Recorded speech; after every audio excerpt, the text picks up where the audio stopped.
Welcome दोस्तों, फिर एक बार आप सभी को स्वागत है मेरा ये फेंटल पिजन ब्रीडिंग फार्म में।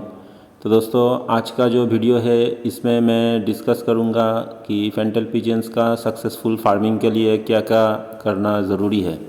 ठीक है दोस्तों, कि अगर आप नया फेंटल लवर हो, आप फेंटल पिजन पालना चाह रहे हो, या तो फेंटल पिजन का फार्मिंग कर रहे हो, या तो फेंटल पिजन का फार्मिंग अच्छी तरीके से करना चाह रहे हो, तो उसके लिए क्या क्या जो इम्पोर्टेंट चीज़ें हैं, वो जो सारा कुछ चीज़ें हैं मैं आज का ये वीडियो में डिस्कस करूँगा। और फेंटल पिजन फार्मिंग का कुछ इम्पोर्टेंट टिप्स जो है वो मैं मेरा आज का ये वीडियो में दूंगा। तो दोस्तों, सबसे पहले आपको जो करना होगा कि फेंटल पिजन को रखने के लिए एक घर बनाना पड़ेगा जिसको कहते हैं लॉफ्ट। ठीक है, पिजन लॉफ्ट। तो वो घर में आप ऐसे ही फेंटल पिजन्स का जो केजेस है वो केज आप रख सकते हो, जिसमें आपको आसानी होगा फेंटल पिजन्स का जो लॉफ्ट है उसको साफ़ सुथरा रखने में। और दोस्तों, लॉफ्ट को आपको इसका जो जितना सारा दुश्मन है फेंटल पिजन्स का, वो सबसे बचा के रखना होगा, क्योंकि इनका जो नेचुरल एनिमीज़ होता है दोस्तों, उसमें जैसे कि आपका कुत्ता, बिल्ली, चूहा, नेवला, ठीक है, सांप, ऐसा बहुत सारा जो प्राणी है वो फेंटल पिजन्स को खा लेता है। तो आपका जो लॉफ्ट होगा उसको एकदम ये सब जो इसका एनिमीज़ है उनसे प्रूफ रखना पड़ेगा, मतलब एनिमी प्रूफ होगा। ठीक है, कि बाहर से कोई आके इसको अटैक नहीं करेगा, क्योंकि ये दोस्तों एक वीक फ्लायर्स है, उतना हाई फ्लायर्स नहीं है। तो इसीलिए इसका प्रोटेक्शन का बारे में सबको आप लोगों को सबसे पहले जो है ख्याल रखना पड़ेगा। दूसरा जो है दोस्तों, आप जब फेंटल पिजन्स खरीदोगे तब आपको देख के ख़रीदना पड़ेगा कि ये कैसा है, इसका हेल्थ स्टेटस कैसा है। ठीक है, और मेल फीमेल कन्फर्म है कि नहीं। तो दोस्तों, हेल्थ स्टेटस देखने के लिए आप तो इसका जो ओवरऑल गेटअप है वो देख के ही आपको पता चल जाएगा, और वो कैसे बुला रहा है। ठीक है, उसका साउंड भी आपको चेक करना पड़ेगा कैसा वो बुला रहा है, और इसका हेल्थ स्टेटस, और उसका जो सीना है, सीना में हाथ दे के आपको देखना पड़ेगा कि उसका सीना चिकना हो गया कि नहीं। ठीक है, अगर सीना चिकना हो गया तो मतलब वो बीमार है, उसको आपको नहीं खरीदना है। सीना अगर चौड़ा होगा, मोटा होगा, ठीक है, और उसका वेट भी आपको देखना पड़ेगा। हाथ से उठाने से ही आपको पता चल जाएगा कि इसका वेट जो है वो सफिशिएंट है। एकदम हल्का अगर होगा तो आपको मान लेना पड़ेगा वो बीमार है। तो ये सारा जो चीज़ें हैं वो आपको चेक करके लेना पड़ेगा। मेल फीमेल भी आपको देख के लेना पड़ेगा, क्योंकि दोस्तों फेंटल पिजन्स या तो कोई भी बर्ड्स होता है उसको मेल फीमेल चेक करना एक बहुत ही टफ होता है काम। तो कभी कभी आसानी से पहचाना जा सकता है, तो कभी कभी पहचानना बहुत ही मुश्किल हो जाता है। तो इसके ऊपर भी मैं बहुत सारा वीडियोस डाला हुआ हूँ। मेरा ये जो चैनल है पेट लवर इनर में, how to identify male female fantail pigeons, या तो फेंटल पिजन्स का नॉड और मादा को कैसे पहचाना जाता है, ऐसा ही बहुत सारा है। तो वो सब देख के आपको थोड़ा बहुत आइडिया मिल जाएगा। तो उसी हिसाब से दोस्तों आप कंफर्म हो के आप जो मेल फीमेल है वो ऐसे आपको ख़रीदना पड़ेगा। फिर दोस्तों, इनका फूड जो होगा वो फूड के बारे में आपको ध्यान रखना पड़ेगा।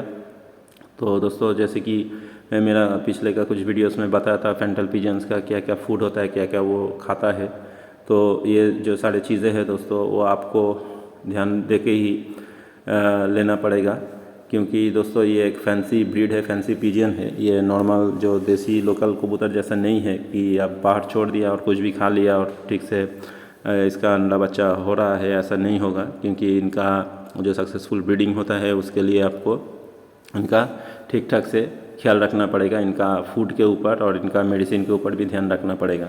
तो दोस्तों, इसके ऊपर भी मैं बहुत सारा टिप्स दिया हुआ हूँ। तो फूड में दोस्तों जो सीरियल्स होता है, सीरियल ग्रेन्स, फिर पल्सेस, फिर ऑयल सीड्स, ये सब का एक कॉम्बिनेशन देना इन लोगों को चाहिए, मतलब मिक्स्ड फूड होना चाहिए। ठीक है, कोई देखा गया कि सिर्फ धान खिलाता है, कोई सिर्फ गेहूँ खिलाता है, तो ऐसे क्या होता है कि इनको जो प्रॉपर न्यूट्रिशन होता है, इनका रिक्वायरमेंट वो नहीं मिलता है, और कभी कभी इसका लकवा हो जाता है। ठीक है, तो इसीलिए दोस्तों इनका जो बैलेंस्ड डाइट है वो डाइट आपको देना पड़ेगा। ठीक है, मिक्स्ड फूड जो होता है मैक्सिमम जितना सारा फूड मतलब जो सीड्स फैंटल पिजन्स खाता है वो सभी का मिक्सचर करके इन लोगों को प्रोवाइड किया जाता है दोस्तों। और इनका जो पीने का पानी होगा दोस्तों वो हमेशा साफ़ सुथरा एकदम क्लीन पानी देना पड़ेगा, और दिन में कम से कम एक बार या तो 2 बार आपको इनका जो पानी है उसको चेंज कर देना पड़ेगा, ठीक है।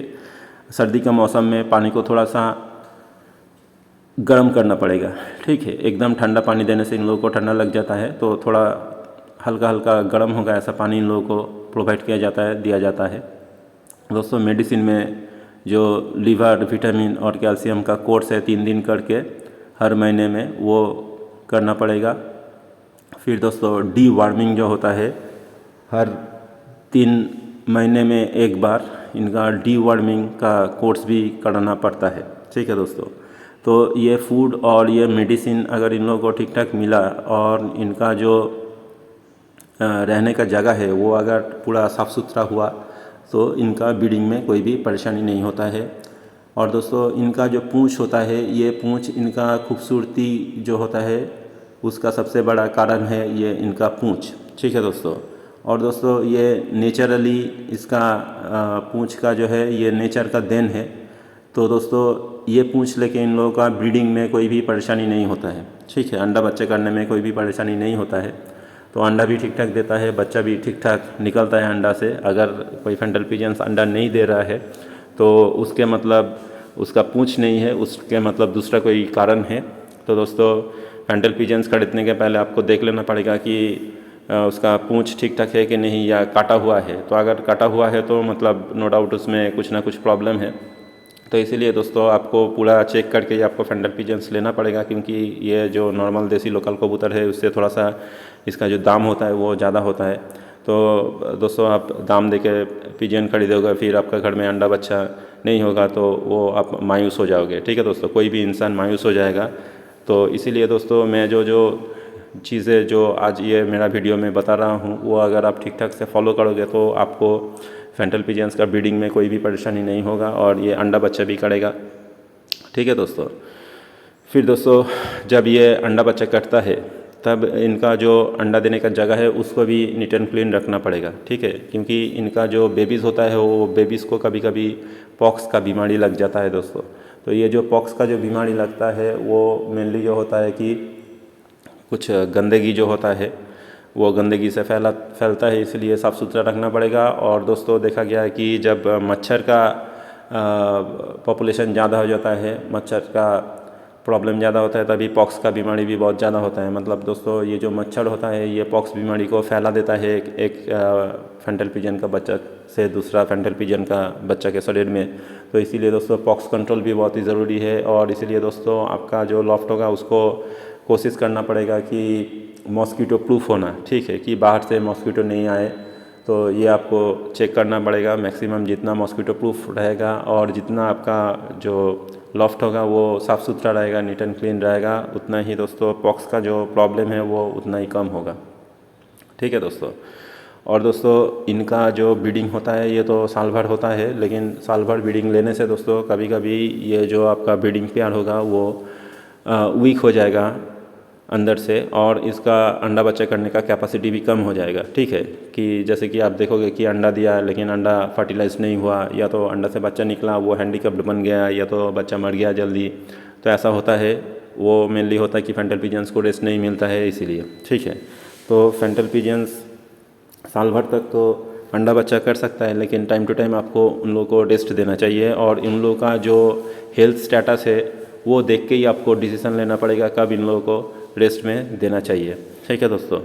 तो हर फैंटल पिजन पेयर्स को साल में एक बार अगर रेस्ट मिल जाता है, ठीक है, 2 महीने या तो 3 महीना मैक्सिमम ऐसा रेस्ट मिल जाता है तो इनका ब्रीडिंग कैपेसिटी बहुत ही अच्छा रहता है। ये बहुत साल तक जिंदा रहता है दोस्तों, और बहुत साल तक ये अंडा बच्चा भी करता है, तो इसमें कोई भी परेशानी नहीं होता है।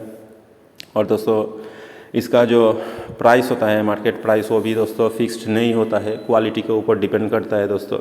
तो सेम ब्रीडर के पास अगर आप देखोगे कि कोई ब्रीडिंग पेयर 1500 में मिल रहा है सेम कलर का सेम वैरायटी का, और कोई ब्रीडिंग पेयर 3000 में मिल रहा है, सपोज़ मतलब अप्रॉक्सीमेटली बोल रहा हूँ, तो उसमें आपको मान लेना पड़ेगा कि जो कॉस्टली जो पेयर है वो उसका क्वालिटी बहुत ज़्यादा है, इसलिए वो जो आपका ब्रीडर वो आपसे ज़्यादा पैसा मांग रहा है। ठीक है, तो उस टाइम दोस्तों कंजूसी नहीं करने से ही अच्छा होगा, क्योंकि दोस्तों कभी कभी देखा गया कि सस्ता में जो ब्रीडिंग पेयर्स मिलता है वो ठीक ठाक से अंडा बच्चा नहीं करता है। ठीक है, तो इसीलिए दोस्तों आपको क्वालिटी देख के, क्वालिटी का वैल्यू दे के आपको पेयर्स चूज़ करना पड़ेगा, करना चाहिए और पेयर्स लेना चाहिए। और दोस्तों मैं जो केयर जो बताया अभी अभी वो सब केयर्स भी आपको लेना पड़ेगा, फॉलो करना पड़ेगा। ठीक है दोस्तों, फिर दोस्तों ये लोग नहाता है, ठीक है, नहाना बहुत ही पसंद करता है, तो इसीलिए दोस्तों इन लोगों को नहाना भी ज़रूरी है। लेकिन दोस्तों विंटर सीज़न में मतलब सर्दियों के मौसम में अगर ये नहीं नहाया तो भी ठीक है, क्योंकि उस टाइम ठंडा लगने का चांसेस होता है। गर्मी के सीज़न में आप जितना चाहे ये नहा सकता है वो आप अलाउ कीजिए, लेकिन सर्दी के मौसम में ये नहीं नहाएगा फिर ये अच्छा रहेगा। ठीक है दोस्तों, और दोस्तों इसका जो मोल्टिंग सीज़न होता है दोस्तों, मेनली जो मानसून सीज़न होता है, रेनी सीज़न, बारिश का मौसम में इसका मोल्टिंग होता है, तो मोल्टिंग सीज़न में दोस्तों इनको अगर रेस्ट दिया जाता है तो नेक्स्ट सीज़न में इनका ब्रीडिंग बहुत ही अच्छा होता है। ठीक है दोस्तों, तो ये सब बहुत सारा चीज़ें हैं दोस्तों जो ध्यान दे के फैंटल पिजन्स को पालना चाहिए होता है। और दोस्तों इनका जो लॉफ्ट होगा दोस्तों, लॉफ्ट को जो है सबसे पहले आपको क्या करना पड़ेगा, नीट एंड क्लीन रखना पड़ेगा। ठीक है, क्योंकि दोस्तों जितना भी बीमारी होता है वो लॉफ्ट से ही आता है। ठीक है, और दोस्तों अगर आप इसको बाहर में खुला छोड़ते हो, वो भी आप खुला छोड़ सकते हो, लेकिन आपको ध्यान रखना पड़ेगा कि कोई वाइल्ड जो बर्ड से उसका ड्रॉपिंग्स इसका शरीर में ना जाए, क्योंकि दोस्तों बहुत सारा जो बीमारी होता है फैंटल पिजियंस के या तो कोई भी पिजियंस का, वो जो वाइल्ड बर्ड से उसका ड्रॉपिंग से ही फैलता है। ठीक है, तो जो बाहर में फैंटल पिजन्स को छोड़ के पालते हैं उन लोगों को बीमारी बहुत ज़्यादा लगता है। और दोस्तों केज ब्रीडिंग में क्या होता है कि फुल्ली प्रोटेक्टेड रहता है, बाहर का कोई जाम आता नहीं है, इसीलिए दोस्तों केज ब्रीडिंग में वो बीमारी लगने का बहुत ही चांसेस कम होता है। ठीक है दोस्तों, और दोस्तों इनका जो खाना है वो खाना के बारे में बहुत ही ध्यान देना पड़ेगा, क्योंकि दोस्तों इसका दाम तो ज़्यादा ही है, जैसे कि आपको मालूम है मार्केट में नॉर्मल देसी लोकल कबूतर से इनका दाम थोड़ा सा ज़्यादा है, तो इसीलिए दोस्तों इनका खाने के मामले में कोई भी कंजूसी करने से नहीं होगा। ठीक है, तो इनका जितना रिक्वायरमेंट है खाने का, मेडिसिन का, ठीक है, रहने का जगह का, वो सब कुछ आपको देना पड़ेगा। और दोस्तों बहुत ज़्यादा गर्मी होता है तो या तो बहुत ज़्यादा ठंडा होता है तब भी इनका प्रॉब्लम होता है। ठीक है, तो इंसान के लिए जो सूटेबल टेम्परेचर का रेंज होता है वो इसके लिए भी सूटेबल होता है। तो दोस्तों अकॉर्डिंगली आप लोगों को वो मैनेजमेंट करना पड़ेगा। अगर विंटर में ज़्यादा ठंडा है, टेम्परेचर फॉल हो गया, डाउन हो गया, तो घर को थोड़ा सा गर्म रखना पड़ेगा। और बहुत ज़्यादा गर्मी अगर हो गया तो आपको जो लॉफ्ट है उसको भी थोड़ा सा आपको ठंडा रखने का इंतज़ाम करना पड़ेगा। ठीक है दोस्तों, तो ज़्यादा गर्मी और ज़्यादा ठंडी में दोस्तों इनका जो एग्स होता है, एग से बच्चा नहीं निकलता है, कभी कभी एग्स के अंदर, अंडा के अंदर ही बच्चा मर जाता है। ठीक है दोस्तों, और जब दोस्तों बच्चा जब होता है इन लोगों को, ठीक है, तब इनका जो फूड इनटेक मतलब जो खाने का इसका जो रिक्वायरमेंट है वो बहुत ही ज़्यादा बढ़ जाता है, और उसी टाइम आपको बहुत ज़्यादा खाना भी देना पड़ेगा।